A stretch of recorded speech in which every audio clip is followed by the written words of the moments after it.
पवित्र धर्मशास्त्र में परमेश्वर पिता को 16 बार न्यायी के रूप में बताया गया है। और उदाहरण के लिए मैं 3 रेफरेंसेस पढ़ूंगा, बहुत है लेकिन तीन ही पढ़ूंगा, आप मदद कर सकते हैं, आप भी पढ़ सकते हैं, जो परमेश्वर पिता को न्यायी के रूप में चित्रित करती हैं। उत्पत्ति 18:25, एक उत्पत्ति 18:25।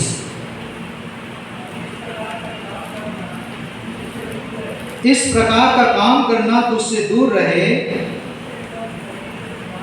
कि दुष्ट के संग धर्मी को भी मार डाले, और धर्मी और दुष्ट दोनों की एक ही दशा हो।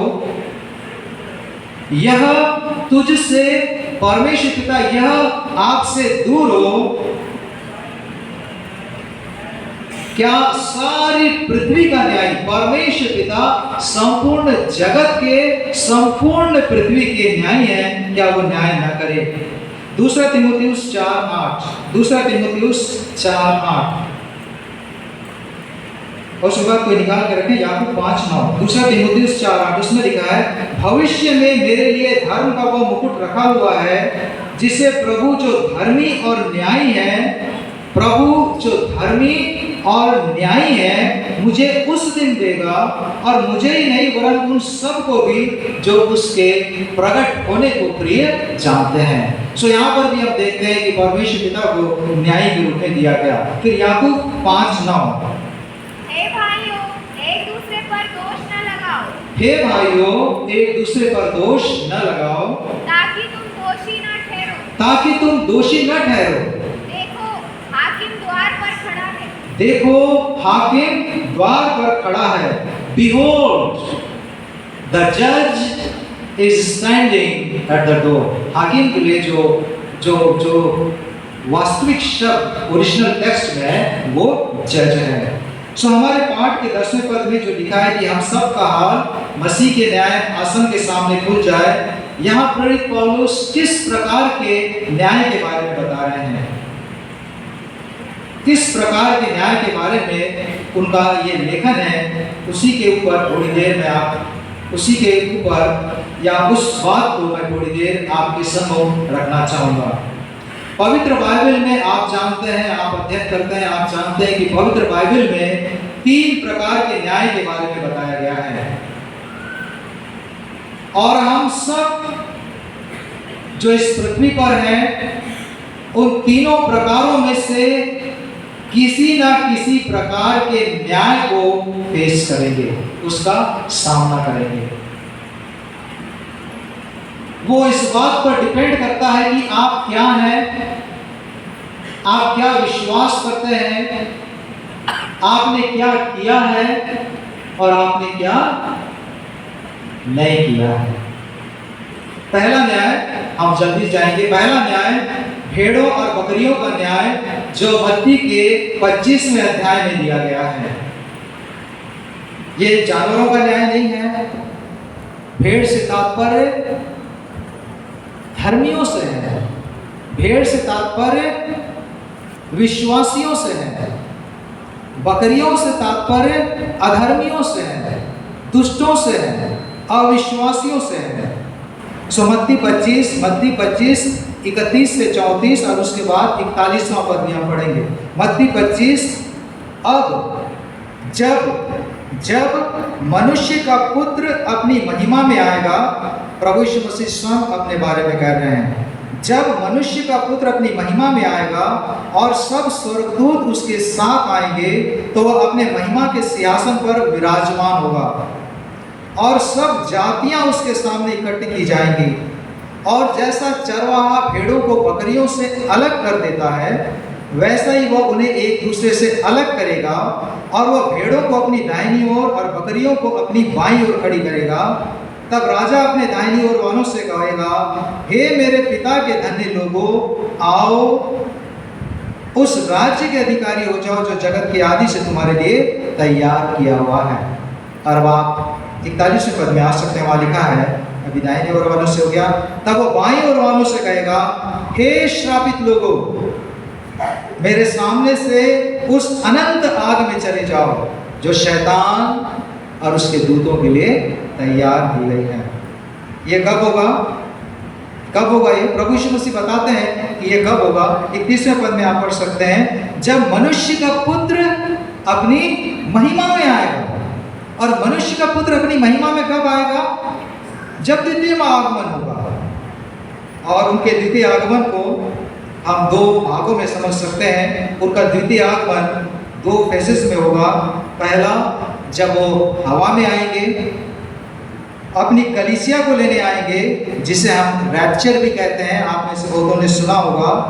और उनके दूसरे आगमन का दूसरा भाग जब वो पृथ्वी पर आएंगे तब होगा। और रैप्चर के बारे में पवित्र धर्मशास्त्र में लिखा, यदि आप पहला थिस्सलुनीकियों 4:16-17 पढ़ेंगे तो वहाँ पे लिखा है, और प्रधान दूत का शब्द सुनाई देगा और परमेश्वर की तुरी फूंकी जाएगी, और जो मसीह में मरे हैं वे पहले जी उठेंगे। इनकी आत्माएं प्रभु के पास थी और अब उनको महिमा में देह मिल रही है। तब हम जो जीवित और बचे रहेंगे उनके साथ बादलों पर उठा लिए जाएंगे कि हवा में प्रभु से मिलें, और इस रीति से हम सदा प्रभु के साथ रहेंगे। आमीन। सो एक समय आएगा जब विश्वासी उठा लिए जाएंगे, देह सहित उठा लिए जाएंगे। और उस समय के विषय में प्रेरित पौलुस बहुत ही स्पष्टता के साथ 1 कुरिन्थियों 15:51-52 में कहते हैं कि एक ऐसी जनरेशन होगी, एक ऐसी पीढ़ी होगी जो डेथ का एक्सपीरियंस नहीं करेगी। 1 कुरिन्थियों 15:51-52 में लिखा है, देखो देखो मैं तुमसे भेद की बात कहता हूँ कि हम सब तो नहीं सोएंगे, परंतु सब बदल जाएंगे, और यह क्षण भर में पलक मारते ही पिछली तुरी फूंकते ही होगा, क्योंकि तुरी फूंकी जाएगी और मुर्दे अविनाशी दशा में उठाए जाएंगे और हम बदल जाएंगे। सबको एक ग्लोरीफाइड बॉडी मिलेगा जब वे उठा लिए जाएंगे, जब प्रभु यीशु मसीह की दुल्हन कलीसिया उठा ली जाएगी। प्रभु यीशु मसीह की कलीसिया या दुल्हन क्यों उठा ली जाएगी? ताकि प्रभु यीशु मसीह की दुल्हन या कलीसिया आने वाली पीड़ाओं से और आने वाली विपत्तियों से बची रहे। रैप्चर के बाद आप पढ़ते हैं 7 वर्षों का ट्रिब्यूलेशन का समय होगा, भारी पीड़ा का समय होगा, संकट और क्लेश का समय होगा। परमेश्वर पिता का क्रोध मसीह को स्वीकार न करने वालों के ऊपर उंडेला जाएगा, जिसके बारे में आप प्रकाशित वाक्य 6वें अध्याय से आप 18वें अध्याय तक आप पढ़ सकते हैं। आप हर मगिदोन के युद्ध के बारे में पढ़ सकते हैं, जहाँ पे अंतिम युद्ध लड़ा जाएगा, लड़ाई होगी, और जिसका क्लाइमैक्स प्रभु यीशु मसीह का द्वितीय आगमन होगा, दूसरा फेस होगा, जब वो अपने संतों के साथ आएंगे, एक विजेता के रूप में आएंगे, और तब सब पीड़ाओं का अंत हो जाएगा। उसके बाद और यह समय होगा जब प्रभु यीशु मसीह भेड़ों को बकरियों से अलग करेंगे। उस ट्रिब्यूलेशन के बाद, उस सताव के बाद, उस पीड़ा के बाद, जब प्रभु यीशु मसीह एक विजेता के रूप में आ रहे हैं, उस समय के लिए है कि जो धार्मिक है, जो अधार्मिक हैं, जो विश्वासी हैं, जो अविश्वासी हैं, वे उनका न्याय किया जाएगा। प्रभु यीशु मसीह उस समय न्याय करेंगे, भेड़ों को बकरियों से अलग करेंगे। जो भेड़ें हैं, जो धार्मिक हैं, वो प्रभु यीशु मसीह के साथ 1000 वर्ष के लिए राज्य करने को जाएंगे।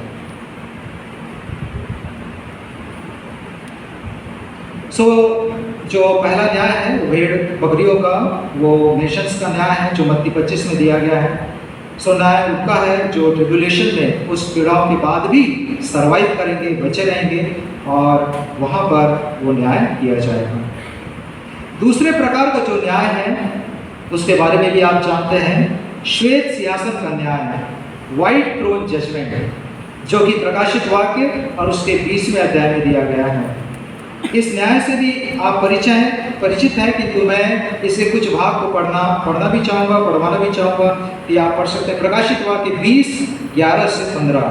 प्रकाशित वाक्य the book of revelation chapter 20 versus 11 to 15। मैंने एक बड़ा श्वेत सिंहासन और उसको जो उस पर बैठा हुआ है देखा।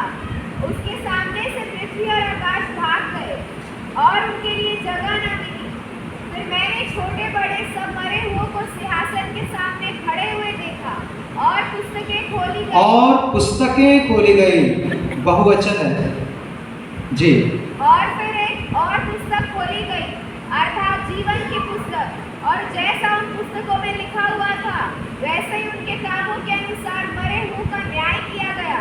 समुद्र ने उन मरे हुओं को जो उसमें थे दे दिया, और पृथ्वी और अधोलोक ने उन मरे हुओं को जो उनमें थे दे दिया, और उनमें से हर एक के कामों के अनुसार उनका न्याय किया गया। पृथ्वी और अधोलोक आग की झील में डाले गए। यह आग की झील दूसरी मृत्यु है, और जिस किसी का नाम जीवन की पुस्तक में लिखा हुआ न मिला वह आग की झील में डाला गया। और जिस किसी का नाम, थैंक यू बेटे, जिस किसी का नाम जीवन की पुस्तक में लिखा हुआ न मिला वह आग की झील में डाला गया। एक महत्वपूर्ण बात जिसे हमें स्मरण रखना है और वह यह है, जिसके ऊपर मैं चाहता हूं कि हम बहुत ध्यान दें, वो ये कि परमेश्वर पिता बारीकी से हमारा रिकॉर्ड रखते हैं। Our God is a meticulous record keeper. बहुत सूक्ष्मता से वो हमारा रिकॉर्ड रखते हैं। उनके पास अनेक पुस्तकें हैं, हम नहीं जानते कि उन पुस्तकों में क्या है, किंतु उन किताबों के बीच, इन पुस्तकों के बीच एक पुस्तक है जिसका नाम जीवन की पुस्तक है, द बुक ऑफ लाइफ। नए नियम में जीवन की पुस्तकों के बारे में 8 बार वर्णन आया है। 7 बार तो प्रकाशित वाक्य में ही है और एक बार फिलिपियों की पत्री में, फिलिपियों 4:3 में है, उसमें जीवन की पुस्तक के बारे में आया है। जीवन की पुस्तक में किनका नाम होगा? जीवन की पुस्तक में उनका नाम होगा जिन्होंने वास्तव में प्रभु यीशु मसीह को ग्रहण किया है, जिन्होंने वास्तव में ग्रहण किया है, और किसी कि वो मेरा उद्धार करता है, वो मेरा प्रभु है, वो मेरा बचाने वाला है, वो मेरा छुड़ाने वाला है, वो मुझको स्वतंत्र करने वाला है, मुझको प्रभु यीशु मसीह को छोड़ और कोई दूसरा बचा नहीं सकता। जो उस बात पर वास्तविक रीति से ईमानदारी के साथ बगैर किसी दूसरे कारण के विश्वास करता है, उसका नाम जीवन की पुस्तक में लिखा होता है। ये दूसरा न्याय 1000 वर्ष के बाद होगा। मैंने आपको बता दिया पहला न्याय कब हो रहा है, दूसरा न्याय 1000 वर्ष के बाद होगा। उस 1000 वर्ष के बाद पुस्तकें खोली जाएंगी, जो मेन पुस्तक होगी जीवन की पुस्तक, और जिसका नाम उस जीवन की पुस्तक में नहीं होगा वह आग की झील में नाश होने के लिए डाल दिया जाएगा। हम इस बात को समझें, परमेश्वर पिता अगुवाई करें, पवित्र आत्मा हमारी अगुवाई करे, हम जानें कि परमेश्वर पिता का हृदय कैसा है। पवित्र बाइबल इस बात को बारंबार बताती है कि परमेश्वर पिता कभी भी ये नहीं चाहते कि कोई भी नाश हो, लेकिन वो चाहते हैं कि लोग मन फिराएं। परमेश्वर ने जगत से ऐसा प्रेम रखा कि उसने अपना इकलौता पुत्र दे दिया। कौन अपना बेटा देता है, कौन अपनी बेटी देगा कि दूसरा किसी की आत्मा बचाई जाए? लेकिन परमेश्वर पिता ने आपको और मुझको बचाने के लिए अपना इकलौता दे दिया, ताकि जो कोई उनका नाम ले, उन पर विश्वास करे, वह बच जाए। परमेश्वर पिता प्रेम है, परमेश्वर पिता नहीं चाहते कि कोई भी नाश हो। आप जानते हैं कि जो नरक है, ओरिजिनली हमने पहले पढ़ा भी कि जो नरक है वो शैतान और उसकी सेना के लिए, उसके दूतों के लिए, दुष्ट आत्माओं के लिए बनाया गया था, किंतु हमें भी वहाँ जाना पड़ेगा यदि हम प्रभु यीशु मसीह का इनकार करेंगे। किसी भी अविश्वासी का नाम जीवन की पुस्तक में नहीं लिखा होगा। भेड़ बकरियों का न्याय, श्वेत सिंहासन का न्याय, ये दोनों न्याय परमेश्वर पिता के दंड को, परमेश्वर पिता के क्रोध को बताते हैं। किंतु जो प्रभु यीशु मसीह पर विश्वास लाते हैं, जो प्रभु यीशु के क्रूस पर बलिदान पर विश्वास लाते हैं, वे परमेश्वर पिता के दोनों क्रोध से बच जाते हैं। जो इस बात पर विश्वास करते हैं कि प्रभु यीशु मसीह ने उनके पापों को अपने ऊपर ले लिया, बलिदान हो गए, लहू बहाया, वे परमेश्वर पिता के भयानक दंड से, भयानक क्रोध से, प्रकोप से वो क्या हो जाएंगे? बच जाएंगे। वचन के द्वारा हम देख सकते हैं रोमियो 8:1, रोमियो 8:1, रोमियो की पत्री और उसका 8वां अध्याय और उसका पहला पद। अतः जो मसीह यीशु में है उन पर दंड की आज्ञा नहीं, क्योंकि वे सो अब जो मसीह यीशु में है उन पर दंड की आज्ञा नहीं। यदि आप और मैं वास्तव में मसीह यीशु में है तो हम पर दंड की आज्ञा नहीं, चाहे वो पहला का न्याय हो चाहे वो दूसरे का न्याय। अब हम पर दो न्याय, उसमें हम पर दंड की आज्ञा नहीं है, बल्कि हम उस न्याय से बच गए हैं। We have already escaped those two judgements. दूसरा पहला थिस्सलुनीकियों 5:9, पहला थिस्सलुनीकियों 5:9, क्योंकि परमेश्वर ने हमें क्रोध के लिए नहीं, परमेश्वर ने हमें क्रोध के लिए नहीं परंतु इसलिए ठहराया कि हम अपने प्रभु यीशु मसीह के द्वारा उद्धार प्राप्त करें। रोमियो 5:8-9, परंतु परमेश्वर हम पर अपने प्रेम की भलाई इस रीति से प्रकट करता है कि जब हम पापी ही थे तभी मसीह हमारे लिए मरा। सो जबकि हम उसके लहू के कारण धर्मी ठहरे तो उसके द्वारा क्रोध से, उस दंड से क्यों ना बचेंगे। पहला थिस्सलुनीकियों 1:10, और उसके पुत्र के स्वर्ग पर से आने की बाट जोहते रहो जिसे उसने मरे हुओं में से जलाया, अर्थात यीशु की, जो हमें आने वाले प्रकोप से बचाता है। जितने मसीह जन हैं, अर्थात जितने मसीह पर विश्वास करने वाले हैं, वे सब, मैं विश्वास करता हूँ, भेड़ बकरी के न्याय और श्वेत सिंहासन के न्याय से बच जाएंगे। और सबसे बड़ी बात जो हमारा उद्धार करता है प्रभु यीशु मसीह, वो क्या कह रहे हैं? यूहन्ना 5:24, मैं तुमसे सच सच कहता हूँ, जो मेरा वचन सुनकर मेरे भेजने वाले की प्रतीति करता है, अनंत जीवन उसका है और उस पर दंड की आज्ञा नहीं होती, परंतु वह मृत्यु के पार होकर जीवन में प्रवेश कर चुका है। और उसी बात को मैं फिर से दोहराऊंगा कि जब एक व्यक्ति प्रभु यीशु पर विश्वास के द्वारा जीवन में प्रवेश कर चुका है तो फिर क्यों प्रेरित पौलुस 2 कुरिन्थियों 5:10 में कह रहे हैं कि अवश्य है कि हम सब का हाल मसीह के न्याय आसन के सामने खुल जाए। अब फिर से वही वापस आ गए। तो ये न्याय आसन क्या है? ये न्याय किस प्रकार का न्याय है? यह तीसरे प्रकार का न्याय आसन है जिसे इंग्लिश में जजमेंट सीट लिखा गया है वहाँ पर, लेकिन ओरिजिनल ग्रीक टेक्स्ट में एक ही वर्ड है और वह है बीमा। आप जानते हैं इसको। आप में से जितने पवित्र बाइबल का सिस्टमैटिकली अध्ययन करते हैं, निश्चय ही आप इस शब्द से परिचित हैं। आपको मालूम है कि बीमा क्या है। एक्चुअली पुराने समय में जब प्रेरित पौलुस पत्री को लिख रहे हैं, उस समय में जो ओलंपिक्स हुआ करते थे, एथलेटिक कॉम्पिटिशन्स हुआ करते थे, उसमें एक प्लेटफॉर्म ऊंचा हुआ करता था और उस प्लेटफॉर्म पर निर्णायक बैठता था। जैसे अभी कल बाइबल प्रश्नोत्तरी तत्कालीन भाषा को उसके लिए निर्णायक गण थे, उनकी बैठने के लिए अलग जगह थी। वैसे उन कॉम्पिटिशन्स के लिए एक निर्णायक हुआ करता था, ऊंचे पर बैठता था, जो इस बात को देखता था कि जो खेल है, जो कंपटीशन है, वो नियम के अनुसार हो रहे हैं कि नियम के अनुसार नहीं हो रहे हैं। और फिर नियम के अनुसार होने के बाद वो जो विजेता है उसको क्या दिया करता था? इनाम दिया करता था। और यहाँ पर जो तीसरा न्याय आसन की बात है, ये उसी बीमा को बतलाती है। ये जो न्याय आसन है यह बीमा है जहाँ पर प्रभु अपने विश्वासियों को इनाम देने वाले हैं। और ये सिर्फ मसीहियों के लिए, विश्वासियों के लिए है, उनके लिए जिन्होंने उन कार्यों को किया जिससे वास्तव में परमेश्वर पिता को महिमा मिले। मैंने पहले ही बताया कि परमेश्वर पिता हर बात का हिसाब रखते हैं और अब उसका रिवार्ड मिलने वाला है, अब उसका इनाम मिलने वाला है। पवित्र धर्मशास्त्र में कई प्रकार के मुकुट के बारे में आप पढ़ेंगे, कम से कम 5 मुकुट के बारे में, और भी आप ज़्यादा डिस्कवर कर सकते हैं जैसे जैसे आप स्टडी करेंगे। सो कौन सा मुकुट मिलेगा एक अलग बात है। और ये महत्वपूर्ण बात है कि उस समय स्वर्ग में, हेवन में, कि हम अपने सब कुछ को उतार कर, यदि आप प्रकाशित वाक्य और उसका 4था अध्याय में पढ़ेंगे तो प्रकाशित वाक्य 4था अध्याय उसके अंतिम में लिखा है कि वो सब,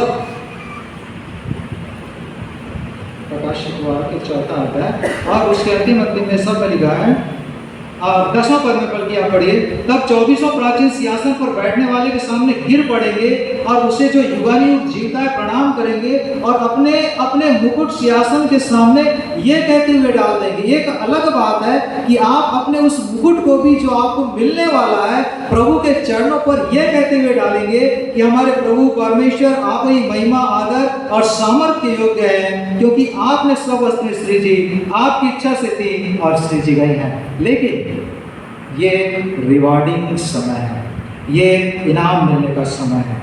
हम इस बात को भी मैं बता दूं कि हम पवित्र बाइबल इस बात को बड़ी स्पष्टता के साथ प्रकट करती है कि हम अपने अच्छे कार्यों से नहीं बचाए जाते। We are not saved by our good words. अगर हम ये सोचे कि नहीं हम अपने अच्छे कार्यों से बचाए जाएंगे तो ये गलत है।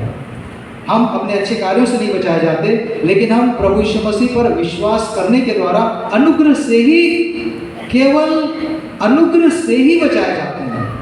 लेकिन उसमें हम इस बात को भी ध्यान रखें कि हमारा परमेश्वर हमारे हर अच्छे कार्य को नोट करते हैं और ये उस दिन प्रकट होगा। पहला कुरिन्थियों 3:12-15, पहला कुरिन्थियों 3:12-15, उसमें इस बात को आप पढ़ सकते हैं।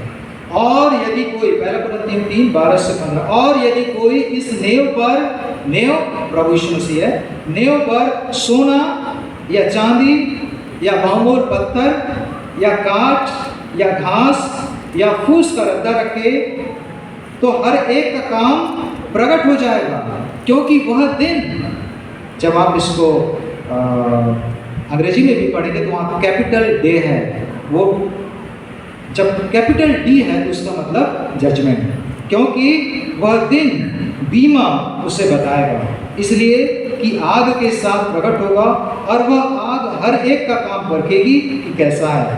जिसका काम उस पर बना हुआ स्थिर रहेगा वह मजदूरी पाएगा, पर यदि किसी का काम जल जाएगा तो वह हानि उठाएगा, पर वह आप बच जाएगा, परंतु जलते जलते। सो परमेश्वर पिता आपकी प्रार्थनाओं को नोट करते हैं। परमेश्वर पिता आपके उपवास को नोट करते हैं। परमेश्वर पिता आपकी गवाही को नोट करते हैं। परमेश्वर पिता आपकी आराधना को नोट करते हैं।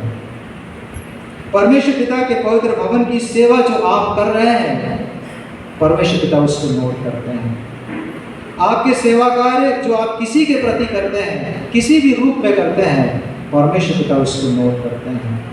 परमेश्वर पिता आपके उत्साह को नोट करते हैं। परमेश्वर पिता आपके प्रेम को, आपके आनंद को, आपके मेल को, आपके धीरज को, आपकी भलाई को, आपकी नम्रता को, आपके विश्वास को, आपके संयम को परमेश्वर पिता नोट करते हैं। मसीह के नाम से कष्ट सहने को परमेश्वर पिता नोट करते हैं।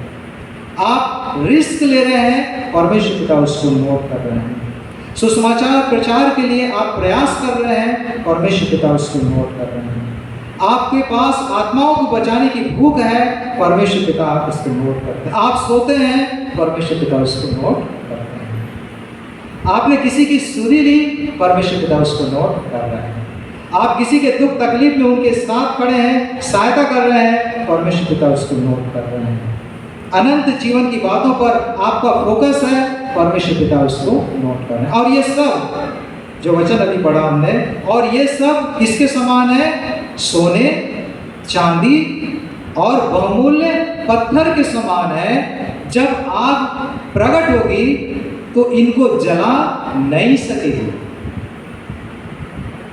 ये सब और भी कितनी बातें जो सोने, चांदी या बहुमूल्य पत्थर के रद्दे के समान है, जो आग में स्थिर रहेगा। किंतु यदि आप जो रद्दा रख रहे हैं वह इनके विपरीत है,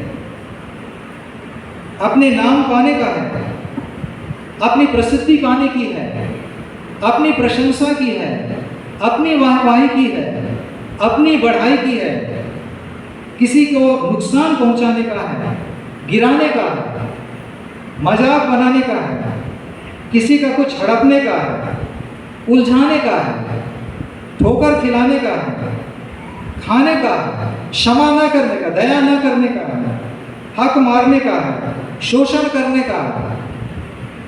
ये सब कैसे हो जाएंगे? काट, घास और फूस, जिसके ऊपर आग गिरेगी तो ये सब के सब क्या हो जाएंगे? भस्म हो जाएंगे, कुछ अवशेष भी नहीं बचेगा। मसीह जो नींव है उसके ऊपर आप और मैं कैसा रद्दा रख रहे हैं? क्या आप और मैं ऐसा रद्दा तो नहीं रख रहे जो आग को सह नहीं सकेगा? परमेश्वर पिता ये जो समय दिया है बहुमूल्य है। मैं इसलिए कहता हूँ, प्रभु यीशु मसीह भक्ति में कहते हैं तो उसमें आप सब जानते हैं, तू अपने भाई के आँख का लट्ठा क्यों देखता? अपने तिल का तू अपने भाई के आँख का थैंक यू तिल का क्यों देखता? मैं अक्सर तिल का देखता हूँ, अपने आँख का लट्ठा मुझको नहीं सुझाएगा। सो ये जो समय है ये आत्म परीक्षण का है, ये मुझको अपने आप को देखने का। जो परमेश्वर पिता ये जो समय दे रहे हैं हमको पवित्र प्रभोज के द्वारा, वो ये इस बात के लिए कि मैं अपने आप को देखूँ, मैं दूसरे को नहीं लूँ। हाँ, ये ऐसा बोलिए तो उसके लिए होगा, ये ऐसा बोलिए उसके लिए होगा, नहीं, ये मेरे लिए है। मैं ये विश्वास करता हूँ और मैं चाहता हूँ कि हम सब उस तीसरे न्याय को फेस करें। भेड़ बकरियों का न्याय नहीं, श्वेत सियासत का न्याय नहीं, लेकिन वो न्याय जिसमें रिवार्ड मिलने वाला है। और वो रिवार्ड हम कानों से सुने कि ये धन्य और विश्वास योग्य दास। परमेश्वर पिता हम सबों की अगुवाई करें, सहायता करें। जब हम पवित्र प्रभोज के लिए आते हैं, परमेश्वर पिता की वेदी पर आते हैं, अपने आप का अवलोकन करें, जांचें परखें, जहाँ हम कमज़ोर हैं वहाँ पर दृढ़ और बलवंत होने के लिए दुआ करते हुए प्रार्थना के साथ, क्योंकि पवित्र प्रभोज के द्वारा, पवित्र लहू के द्वारा, पवित्र देह के द्वारा परमेश्वर पिता हमें बलवंत करते हैं ताकि हम हर समय खड़े रह सकें। आइए हम प्रार्थना करें। परमेश्वर पिता हम आपके पास आते हैं, हम आपका धन्यवाद करते हैं क्योंकि आप महान परमेश्वर हैं। ईश्वर पिता ये सच है कि न्याय का समय आने वाला है, और ये भी सच है कि आप अपने लोगों को समय देते हैं कि वो तैयारी करें। आप अपनी कलीसिया को परमेश्वर पिता आप अपने पास बुलाने के लिए, जैसा उसको होना चाहिए वैसा तैयार होने के लिए आप अगुवाई करते हैं। हमारी विनती है कि कलीसिया जैसा आप चाहते हैं वैसा ही आप इसे पा सकें। परमेश्वर पिता अपने आप को आपके हाथ में सौंपते और विनती करते हैं कि आपका अनुग्रह आपकी संपूर्ण कलीसिया के साथ हम सबों के साथ बनी रहे। जब हम पवित्र प्रभु भोज को लेते हैं, हमारा ये विश्वास और यह प्रकटीकरण कि मेरे उद्धारकर्ता ने कलवरी के क्रूस पर मेरे पापों को उठा लिया है, हमारे बचाव और न्याय से बचाव का कारण और सबक है। विनती प्रभु यीशु मसीह के नाम से।